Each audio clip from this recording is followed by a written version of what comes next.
Team deathmatch.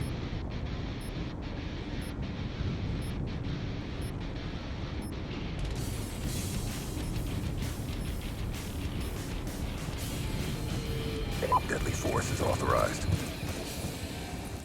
Oh man, it just takes you back, doesn't it? Hearing that multiplayer music and this intro to the match, it really takes you back.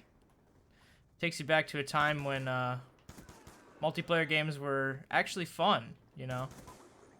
You'd hop on with the boys after school and y'all would sit around and grind for hours trying to unlock diamond camos or hit clips.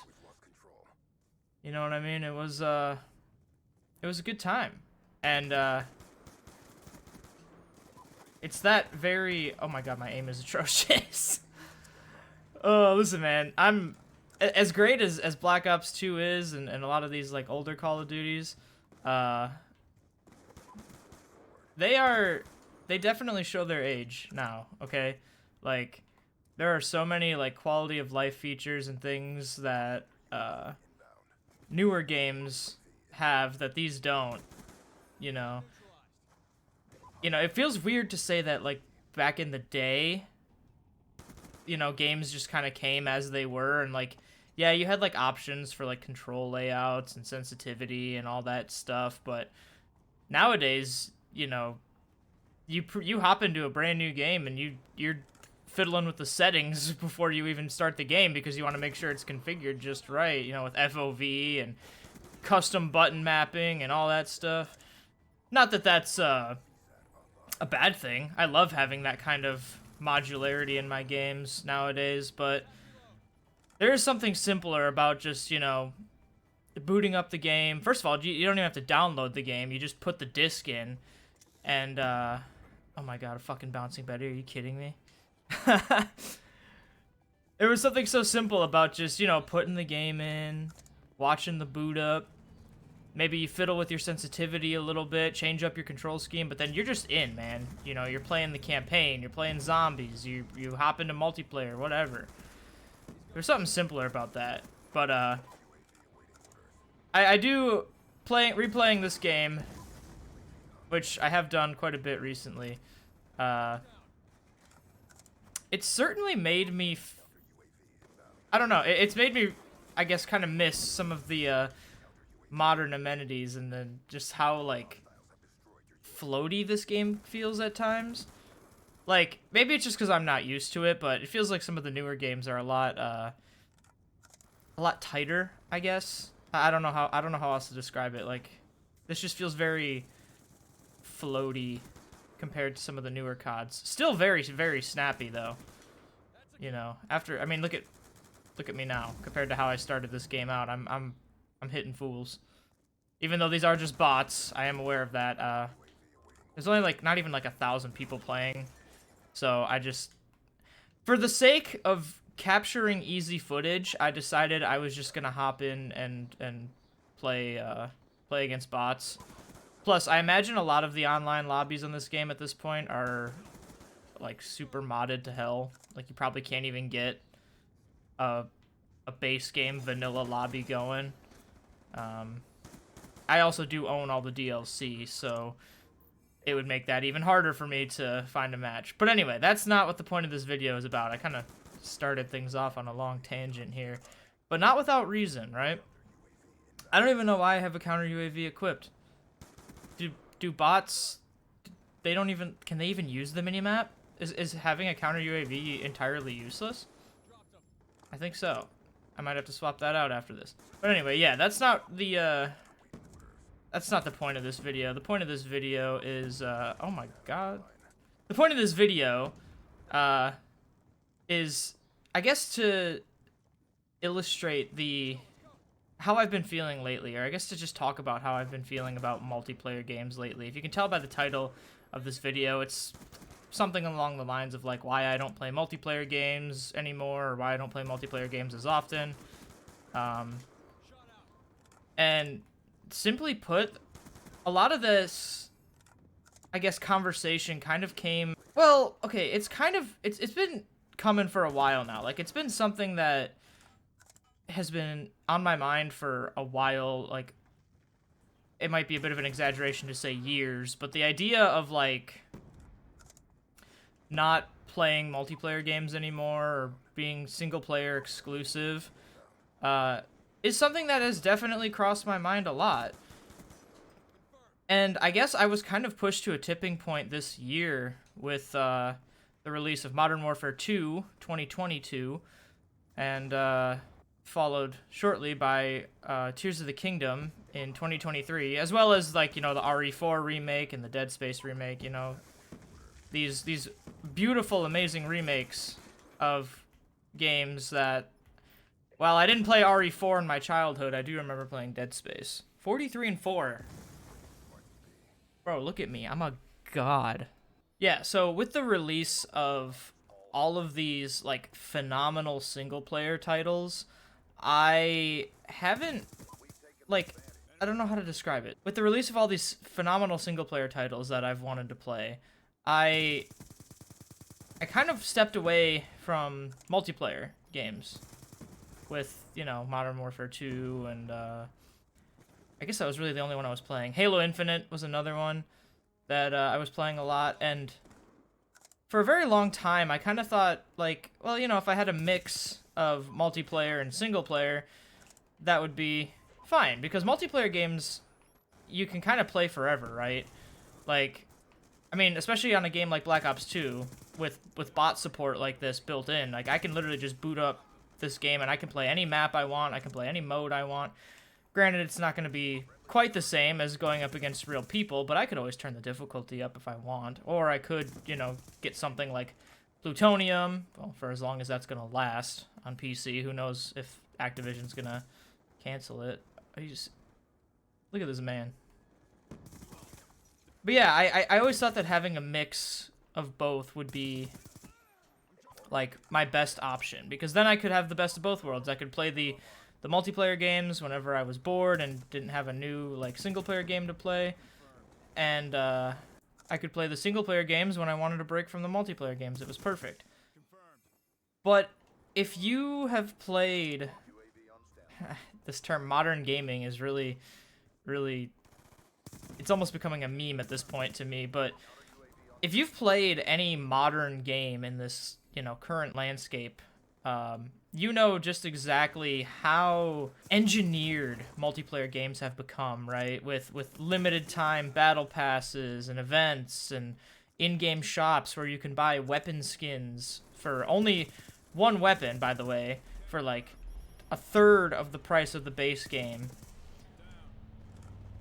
I realized, I guess, that I wasn't playing games like Modern Warfare 2 or Halo Infinite because I enjoyed them. Well, that's true and that's not true, because I do actually enjoy playing Halo Infinite. I just don't like... oh, where'd my gun go? Ah! Did I... oh, okay. No! Wait! I actually lost it that time. Son of a bitch! No! I was 5 off a nuclear! All because I dropped my gun and couldn't get it back. Ugh. Anyway, yeah, so I realized that I wasn't playing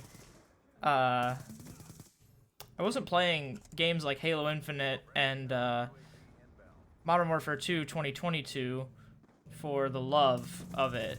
You know, like, these games feel good to play, and they do have some rewarding aspects, like, you know, the camo grind in Modern Warfare 2, completing the battle pass and challenges and stuff in Halo Infinite can be fun. I mean, Halo Infinite just feels good to play. Like, it's the...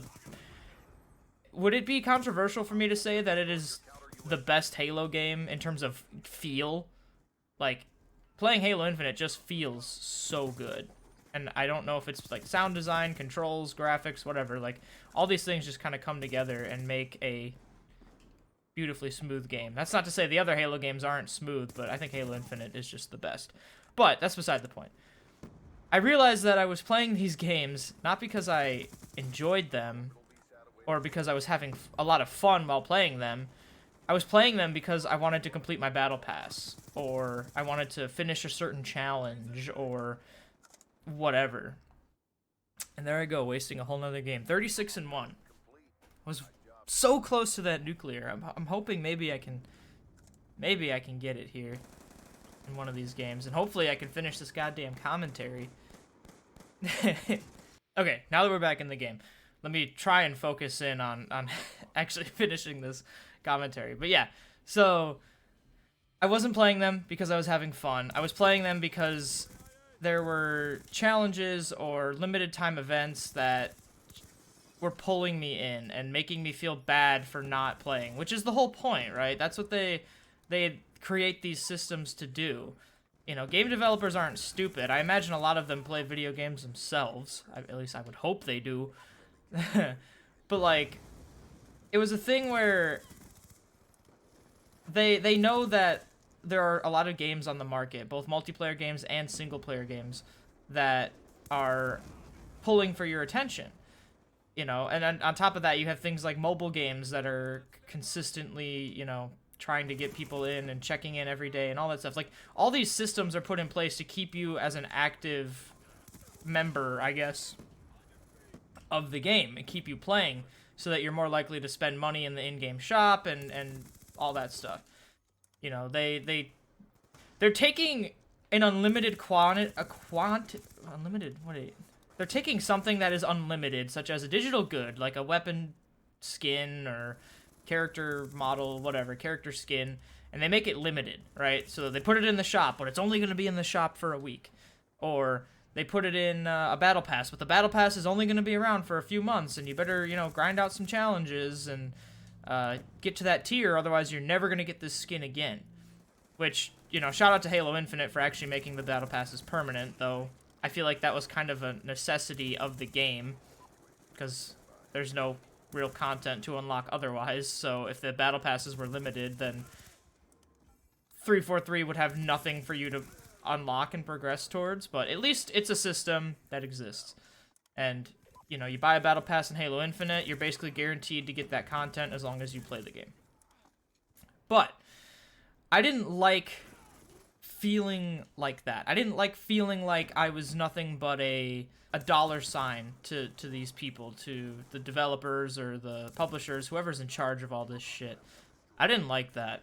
And so, with the release of all these phenomenal single-player games that, you know, I've obviously wanted to play, such as Dead Space, RE4, Tears of the Kingdom, all that stuff, I decided that I was going to try and, I guess, limit myself to how much I was playing multiplayer games. You know, it kind of started as, like, I'm going to play until something makes me mad, or until I realize that I'm just not having fun, right? And then, after that, it kind of progressed to, like, okay, well, I'm only going to play a certain amount, not, like, a day, but, like, I'm not going to play as much. Like, I'm going to try and just stick to single player as much as I can. And without even really thinking about it, the less I was playing those games, the more, I guess, the easier it became to not pick them up again. Gotta remember to tap to reload. I don't know why I'm holding to reload. That's goofy. But yeah, like, the less I played, the easier it was to not come back, I guess. Like, I haven't bought a single battle pass for Modern Warfare 2 2022. I guess I don't have to really clarify if I'm talking about the battle pass, but I haven't bought a battle pass in that game, despite the fact that I have enough COD points, like, in my account left over to be able to. So as I slowly, I guess, weaned myself off of these multiplayer games, I guess I should also mention, you know, it's one thing to be like, okay, I'm just not going to buy the battle pass, but I bought the game, so I'm going to play the multiplayer because, you know, I paid for it, whatever. It's one thing to say that, but it's a whole nother thing when you consider the fact that, like, matchmaking systems in modern games, especially, like, shooters, which is mostly what I'm focused on here, a lot of those are, like, solely focused on, you know, providing an experience where you feel good enough, but not too good. Like, you feel good enough to want to buy things in the shop. You know, you're not having too much fun, because if you have too much fun, then, you know, why would you need to buy a bundle to make yourself feel better, right? And Upon like playing these older CODs, and again, I know I'm playing against bots here, but things like skill-based matchmaking did exist back in 2012 when Black Ops 2 was the newest game, and you know, whatever. It's just that it wasn't as strict. It wasn't as, you know, I guess as optimized. Even if the developers wanted it to be more optimized, it wasn't. It was mostly based around connection and getting people into a good gameplay experience. It wasn't so much about, like, trying to optimize people's experiences so that they'll be more likely to buy a bundle. And I think maybe that's why guys like me or whatever just get shittier lobbies overall. I'm not saying I'm a good player or anything and that I get hard lobbies because I'm a fucking god at the game, but I'm no slouch. I've been playing Call of Duty and Halo for 10 plus years. You know, for Halo, it's been over 2/3 of my life at least. I've been playing Halo. I'm no slouch at these games, but I just get in these lobbies that just dump on me. And I don't know if that's because they're trying to make me buy something because I haven't bought something, like, ever. Well, I shouldn't say that. I bought, like, one $10 skin, not even with COD points. But, like, are they purposefully trying to convert me into a buyer because I'm not buying anything? I don't know. But it's systems like that that have also kind of pushed me away. It's like, you know, when I get off work and I come home, I don't want to sweat my ass off just trying to play Call of Duty. You know, like, I'm just trying to unwind and have a good time, whether I'm playing with friends or not. And that's just not possible anymore. And so I slowly stepped back. I was like, you know what? These games are causing me more harm than good. I'm not enjoying them as much as I once did. Why would I engage with them at all? Like, yeah, I paid for Modern Warfare 2, and the campaign in that game was phenomenal. But why would I continue to play the game? You know, if it's gonna treat me like, you know, like a wallet, or if it's gonna do everything in its power. Oh, there's a nuclear, by the way. If it's gonna do everything in its power to take money from me, then why the hell would I bother? You know, like, would you hang out with a friend who constantly comes up to you and asks you for money? Right? Like, you guys are hanging out and you're having fun, and out of nowhere, he just looks at you and he's like, hey man, can I borrow 20 bucks? Like, no, you wouldn't hang out with that guy for very long. So why do I continue to play these games if all they want to do is take my money? Especially when, you know, I've been playing single-player games recently that actually kind of respect my time. Games that respect my time. Like, when I play Tears of the Kingdom, I feel no pressure from the game itself to finish it, to do everything that I'm able to do in it. I want to do everything I can do in that game because it's fun, and because the game is intrinsically designed to kind of make you want to do that, but not in a way that feels forced, right? Like, if Activision or somebody had made Tears of the Kingdom, there'd be like daily challenges, like collect X number of Korok seeds to receive this item that is like nostalgic, you know, like you want the Twilight Princess outfit, well then you gotta collect 300 Korok seeds or 600 Korok seeds or whatever.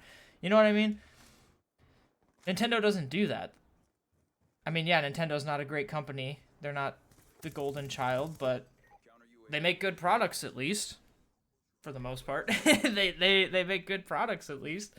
And I've never felt forced to play or finish a Nintendo game beyond my own, I guess, desire to. And so I quit. I don't know that I'm like done with multiplayer games. You know, I certainly would like to have a game that I can grind out. It's fun. It's fun to have something to consistently play, you know? Like, with Tears of the Kingdom especially, like, I don't always want to, you know, hop in and be distracted by every little thing. Like, yeah, that's fun, but it's like sometimes I just want to turn my brain off and I don't know, shoot some fools. But thankfully I've kind of found that I guess I've been able to scratch that itch with zombies in Call of Duty, you know, both in like Black Ops 3 and Black Ops 2. Black Ops 3 especially with Zombie Chronicles. I've been playing a lot of that. But it doesn't quite feel the same as, you know, a multiplayer title. Oh god. Bro, even the bots are menaces with the riot shield. But honestly, I have been a lot happier and I've felt a lot better. Like, I've enjoyed gaming so much more, I guess, since I started playing more single-player games. Taking breaks when I need to. And I've honestly had, like, little to no desire to return to Modern Warfare 2. I've had little to no desire to play Halo Infinite anymore. Especially, like, you know, like I said, I can hop into this game, and I can boot up some bots, and I can just chill out, play a couple games, and that's that. I don't really need to worry about it. Same thing with Halo. If I want to play, I guess, I don't want to say a better game, but if I want to play some Halo multiplayer, the MCC is there. You know, that's 5-6 games of content that I can hop in and play. And I don't know, MCC to me feels... It feels a lot more casual than Halo Infinite. I don't know if it's just because the games are older and the people who are there playing are playing it for the fun of it because, you know, it's nostalgic or whatever, but, like, I don't feel like I have to sweat as much on MCC as I do on Halo Infinite. Why exactly that is, I have no clue. But, you know, I have options for getting a bit of my Holy shit. Dude, that guy clapped my ass. But yeah, there are options. There are things that I can do and things that I can play to get my fix if I'm really feeling like I need it. So yeah. That's all I really wanted to say, all I really wanted to talk about. I know that this video might seem a bit rambly or pointless, but I hope somebody out there who's watched all the way to the end, first of all, thank you if you've watched all the way to the end here. It means a lot. Somebody who's watched all the way to the end here realizes, or I guess maybe decides to give it a try for themselves. And I'm not saying you have to give up, you know, playing Call of Duty cold turkey. Like, you don't have to completely quit playing games that you love just because, you know, I told you to, or because I think it's a good idea. But try weaning yourself a little bit, you know. If you've got something like Xbox Game Pass or whatever the PlayStation equivalent is now, PlayStation Plus Extra or whatever the hell, you know, try something from those services. I mean, if you're paying for them, you might as well do something with them, right? And there's a whole catalog of games in there that you can try. I'm not going to tell you which ones to try because I think, you know, part of the fun is browsing the catalog and finding something, but, you know, try weaning yourself off of, like, the multiplayer grind and just play something fresh, something you haven't played before. And I think you'll find that not having that pressure to keep playing unless you want to is beautiful. Like, it's a wonderful thing to be able to hop into this game and to think about it while you're at work or at school or whatever, like to just be thinking about these games and wanting to play them. It's something I haven't felt in a very long time, and I think a lot of people could benefit from that same thought process. So I would encourage you to try it out one way or another. I mean, hell, if you really want to, boot up an old Call of Duty game like Black Ops 2, or I know Black Ops 2 and 1 for sure both have like this bot support like I'm doing here. I don't know about like I know Modern Warfare 3 doesn't have it, and I know, yeah, so I think anything basically before Black Ops 1 might not have bot support if you're playing on console like I am, but I mean, it can't hurt to try, right? So that's all I wanted to say. If you've gotten this far in the video, thank you so much for watching. I really appreciate it, and I hope to see you all in the next one. Remember to take care of yourselves, get plenty of rest, drink a lot of water, all that good stuff. And yeah, I'll see y'all in the next one. Peace.